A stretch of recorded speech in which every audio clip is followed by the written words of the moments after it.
श्रियकान्ताय कल्याणनिधये निधयेऽर्तिनाम् श्रीवेङ्कटनिवासाय श्रीनिवासाय मङ्गलम् लक्ष्मी सविभ्रमालोकसुभ्रूविभ्रमचक्षुषे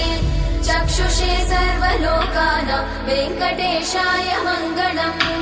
श्रीवेङ्कटाद्रिशृङ्गाग्रमङ्गलाभरणाङ्ग्रये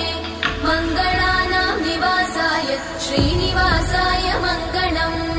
सर्वावयव सौन्दर्य सम्पदा सर्वचेतसां सदा सम्मोहनायास्तु वेङ्कटेशाय मङ्गलम् नित्याय निरवध्याय सत्यानन्दचिदात्मने सर्वान्तरात्मने श्रीमद् वेङ्कटेशाय मङ्गलम् स्वतः सर्वविदे सर्वशक्तये सर्वशेषिने सुलभाय सुशीलाय वेङ्कटेशाय मङ्गलम्।